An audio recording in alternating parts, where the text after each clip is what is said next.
റഊഫുൻ റഹീമാണ്. അല്ലാഹു റഹീമും റഊഫുമാണെന്ന് നമ്മൾ അസ്മാഉൽ ഹുസ്നയിൽ പറയുന്നതാണ്. ഖുർആൻ തന്നെ പറഞ്ഞിട്ടുണ്ട്, ഇന്നല്ലാഹ ബിന്നാസി ലറഊഫുർ റഹീം. അല്ലാഹു റഊഫാണ്, റഹീമാണ്.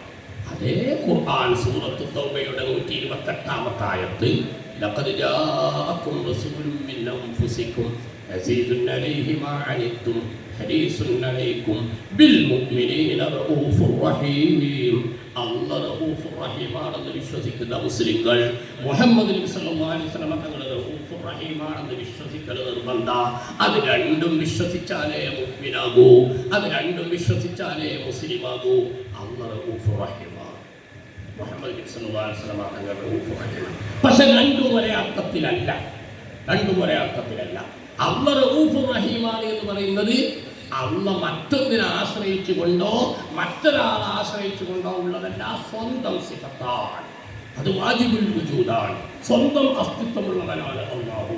അല്ലാഹുവിനെ മറ്റൊരാൾ റഊഫാക്കിയത് കൊണ്ടായതല്ല, അല്ലാഹുവിനെ മറ്റൊരാൾ റഹീമാക്കിയത് കൊണ്ടായതല്ല. ആ അർത്ഥത്തിൽ, ഏതർത്ഥത്തിലാണോ അല്ലാഹു റഊഫുർ റഹീമായത്, മറ്റൊരാളെ ആശ്രയിക്കാതെ, മറ്റൊരു ശക്തിയെ ആശ്രയിക്കാതെ, മറ്റൊരാൾ കൊടുത്തതല്ലാത്ത, മറ്റൊരാൾ നിയന്ത്രിക്കുന്നതല്ലാത്ത, മറ്റൊരാളാണ് നിയന്ത്രിക്കപ്പെടുന്നതല്ലാത്ത ആ അർത്ഥത്തിലുള്ള റഊഫുർ റഹീമാണ് അല്ലാഹ്. ആ അർത്ഥത്തിൽ ലോകത്ത് വേറെ ഒരു റഊഫുർ റഹീം ഇല്ല. അതേസമയം മുഹമ്മദ് റസൂലുള്ളാഹി സ്വല്ലല്ലാഹു അലൈഹി വസല്ലം തങ്ങൾ റഊഫുർ റഹീമാ. അത് അല്ലാഹ് റഊഫാക്കിയത് കൊണ്ട് റഊഫായതാ, അല്ലാഹ് റഹീമാക്കിയത് കൊണ്ട് റഹീമായതാ. അല്ലാഹുവിനെ ആശ്രയിച്ചുകൊണ്ടുള്ള റഹീമാ, റബ്ബിന്റെ നിശ്ചയപ്രകാരം റഹീമാ. മുഅ്മിനീങ്ങളെ ഒന്നുകൂടി ശ്രദ്ധിച്ചോ, നമുക്ക് റഹ്മത്ത് ചെയ്യാൻ, ലോകത്തിലെ റഹ്മത്ത് ചെയ്തു കൊടുക്കാൻ അല്ലാഹു നിശ്ചയിച്ച റഹീമാണ് മുഹമ്മദുർ റസൂലുള്ളാഹ്.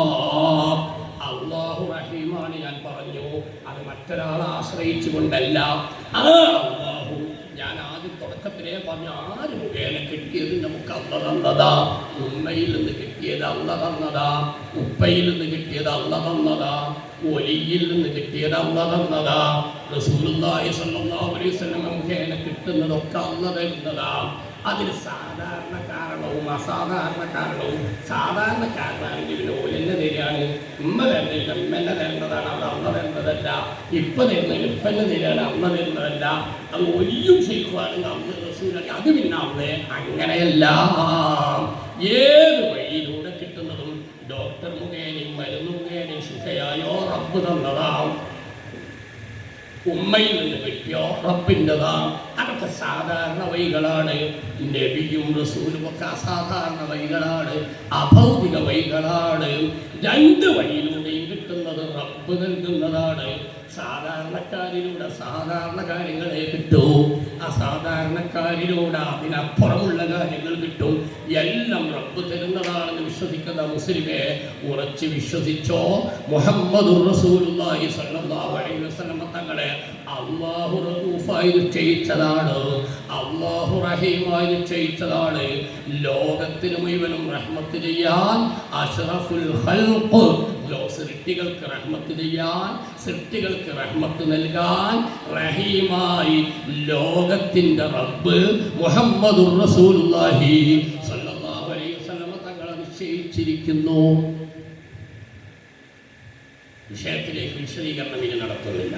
സ്വഹീഹ് മുസ്ലിം റിപ്പോർട്ട് ചെയ്ത ഹദീസിലുണ്ട്, മൻ യുരിദില്ലാഹു ബിഹി ഖൈറൻ യുഫഖിഹു ഫിദ്ദീൻ. അല്ലാഹു ഒരാൾക്കൊരു വലിയ ഭാഗ്യം ഉദ്ദേശിച്ചാൽ അല്ലാഹു അദ്ദേഹത്തെ നല്ല ഒരു പണ്ഡിതനാക്കും. അല്ലാഹു നല്ല ഇൽമു കൊടുക്കും, ദീനിന്റെ ഇൽമു കൊടുക്കും. തൊട്ടടുത്ത മുത്തനബി പറഞ്ഞു, ഇന്നമാന ഖാസിമുൻ, ഞാനാണ് ഓഹരി ചെയ്യുന്നത്. വല്ലാഹു യുഅ്തി, അല്ലാഹു തരും, അല്ലാഹു തരുന്നു, ഞാനത് ഓഹരി ചെയ്യുന്നു. അല്ലാഹു തരുന്നു, ഞാനത് ഓഹരി ചെയ്യുന്നു. മുഹമ്മദുർ റസൂലുള്ളാഹി സ്വല്ലല്ലാഹു അലൈഹി വസല്ലം.